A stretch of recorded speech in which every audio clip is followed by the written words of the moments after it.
Follow up on it. Thank you very much, Brett. Attorneys for the man accused of killing his police officer wife on Christmas Eve are going to have to come up with a new defense.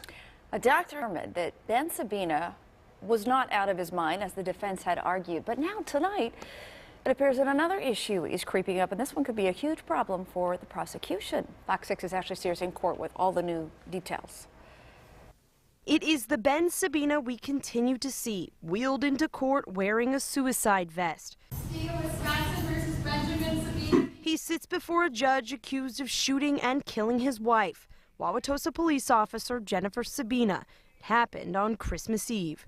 We're here for a couple of things. Friday, two issues are at hand: the condition of Sebena's mental state December 24th, and whether he was read his Miranda rights at the proper time that day. The only narrow exception that we take is the period of time from roughly 6:30 in the morning to 1:16. The defense calls into question the first few hours Sebena was taken into custody.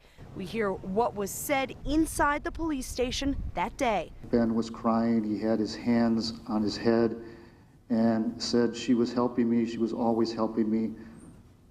How could I do that?" The state calls witnesses who insist Sebena was always free to leave the station prior to his arrest around 1 that afternoon. He wants to see his family. He never once asked to leave. Sebena sits quietly, only answering questions for the judge with few words. Understand that? Yes, sir.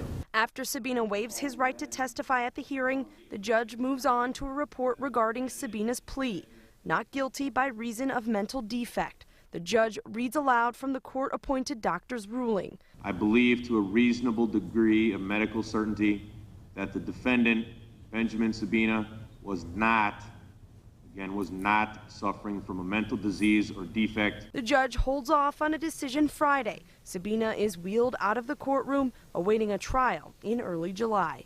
In Milwaukee, Ashley Sears, Fox 6 News. The defense is waiting for a report from its own doctor about Sebena's mental state. Also, in a couple of weeks, a judge is going to decide whether to withhold the statements the day Sebena was taken into custody. Other news here.